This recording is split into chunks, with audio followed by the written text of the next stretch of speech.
Semangat pagi Konconaker, langsung dari studio podcast Dinas Tenaga Kerja dan Transmigrasi Provinsi Jawa Tengah, Jalan Pahlawan nomor 16 Semarang. Ketemu lagi di Goreng Bakwan, ngobrol bareng bab gawean. Oke Konconaker, buat episode kali ini kita masih kedatangan tamu yang sama seperti di episode yang lalu, Sri Kandi Kopi Indonesia, Evani Jesslyn. Halo Konconaker semua, semoga dalam kondisi yang sehat selalu ya. Amin. Konconaker, kalau di episode yang kemarin kita bahas tentang usaha kopi, kali ini karena kita sedang dalam kondisi pandemi, kita akan bahas sedikit tentang podcast dan perkembangannya Strada punya Evani ini di masa pandemi sekarang ini. Tapi Evani, sebelum kita ngobrol tentang tema kali ini, seperti biasa di Goreng Bakwan ada tebak-tebakan nih. Waduh, kenapa lagi? Tebak-tebakannya gampang kok, receh doang. Kopi apa yang bikin gak doyan makan? Kopi apa yang bikin gak doyan makan? Wah, ini pertanyaannya tricky sekali. Apa itu ya? Apa ya, coba kira-kira? Nyerah ya? Nyerah. Kopi yang bikin gak doyan makan, kopi pikiran kamu. Kopi pikiran. Itu kalau masih anak muda ya. Kalau di usia kita mungkin kopi pikiran cicilan. Sampai mumet gitu. Iya, bener banget. Kalau udah mikir cicilan, Nah, kalau gitu harus minum kopi asli. Oh iya, bener. Langsung. Bisa. Biar nggak kopi-pikiran ya. Oke. Seperti yang sudah kita kulik di episode yang lalu bahwa Evani ini kan pengalamannya udah sampai mana-mana ya, prestasinya juga. Pulang ke Indonesia tahun berapa sih Evani itu? 2013 akhir, 2014 awal lah. 2013 akhir, 2014 awal. Itu udah langsung mulai usahanya ya? Enggak, jadi waktu itu masih bingung dulu kan, kenapa kok rasa kopinya beda yang di sini sama yang di Amerika, mencari tahu.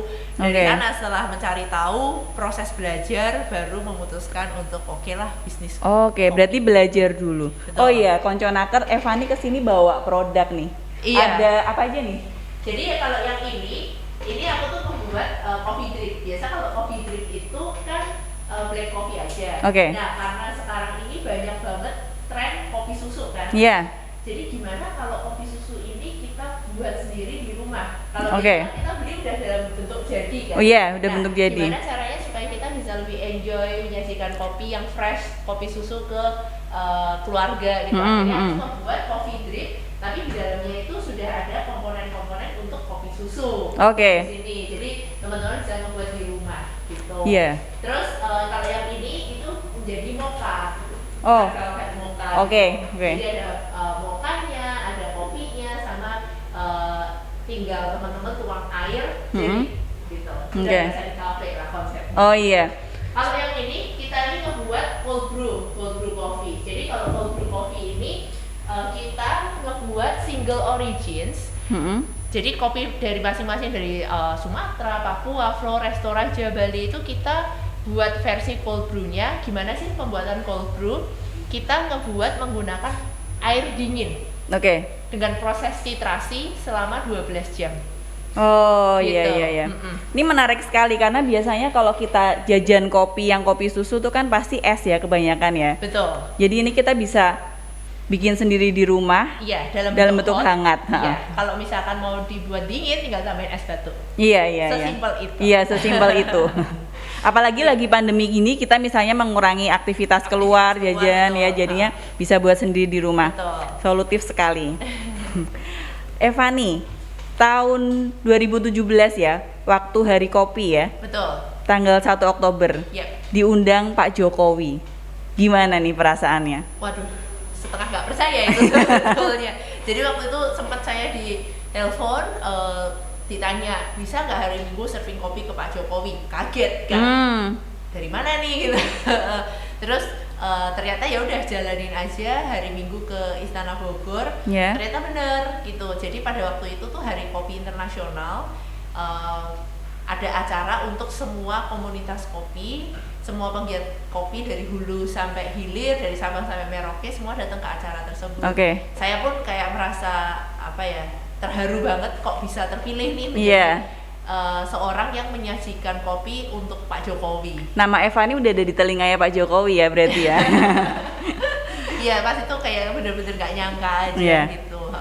Ya seneng, terus jadi suatu pengalaman baru yang gak pernah terlupakan ya pada waktu itu. Terus di tahun 2019 gitu kita ada acara Festival Terampil namanya. Jadi itu acara untuk UMKM. Kita ada beberapa industri di sana. Kebetulan salah satunya itu ada kopi. Jadi ada pengajaran soal kopi dari First Crack, itu yang mengajarkan gitu, yang memberikan materi itu dari saya, dari First Crack. Lalu ada Pak Jokowi juga hadir, dan Pak Jokowi memilih untuk masuk ke kelas kopi gitu.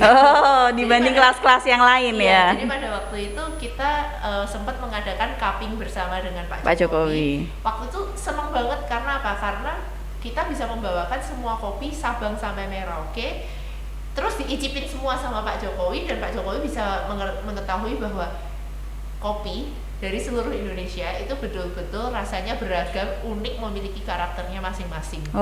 Dan Pak Jokowi paling tertarik sama kopi mana itu?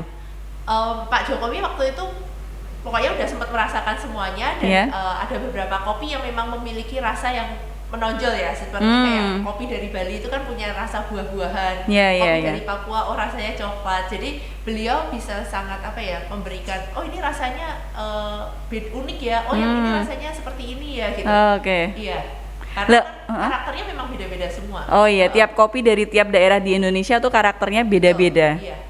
Tapi kalau pangsa pasar nih, selama ini mana nih yang paling digemari oleh pecinta kopi? Sebetulnya balik lagi ke preference masing-masing, karena asalkan kita sudah menyajikan kopi dengan kualitas yang terbaik, itu sebetulnya masing-masing kopi itu akan mengeluarkan ciri khasnya masing-masing. Jadi kalau misalkan saya lebih suka kopi dengan rasa coklat, ya saya akan pilih kopi Papua. Saya lebih suka kopi dengan rasa buah-buahan, saya akan pilih kopi Bali.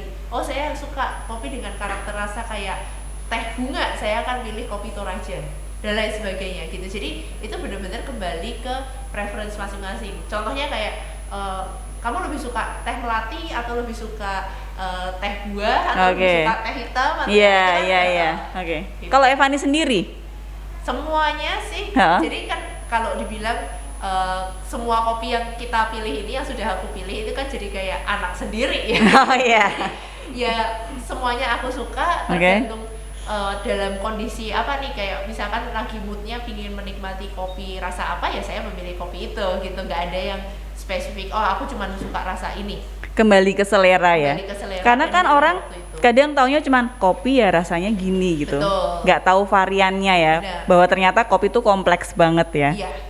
Kompleks itu ternyata kopi itu sekompleks itu. Kalau misalkan kita tarik lagi, kalau mau menghasilkan kopi yang bagus, kita tarik sampai ke kebun, ternyata metiknya aja harus milih, ngeprosesnya seperti apa, milihinnya lagi, sortir supaya nggak ada yang cacat gimana, ngegoreng sangrai kopi aja itu ada tekniknya sendiri, nggak asal masuk hijau keluar coklat. Teknik seduhnya itu juga berpengaruh terhadap hasil akhir dari rasa kopi gitu.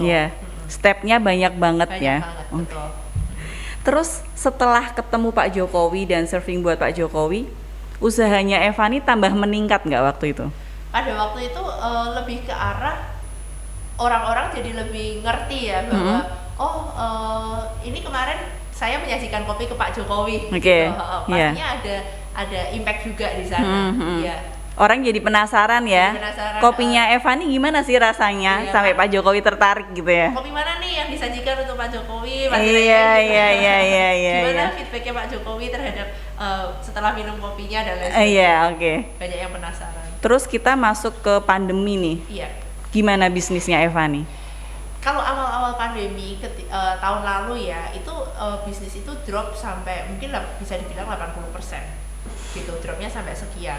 Lalu setelah 3 bulan setelah banyak orang yang udah ngerti nih cara mengatasinya. Oke. Oh, ternyata dengan beberapa prokes dijalankan itu kita masih bisa beraktivitas, karena pada akhirnya nggak mungkin kita nggak beraktivitas sama sekali kan. Itu pelan-pelan mulai naik, dan syukur banget saat ini sih secara bisnis kita sudah kembali ke 80%. Belum sampai ke normal, tapi paling nggak udah 80%. Hal yang paling berat di pandemi ini apa? Selain mungkin omset turun ya. Hal yang paling berat apa? Sebetulnya kalau dipikir-pikir lagi, selain omset turun, justru kita memiliki kesempatan untuk kembali lagi ke internal.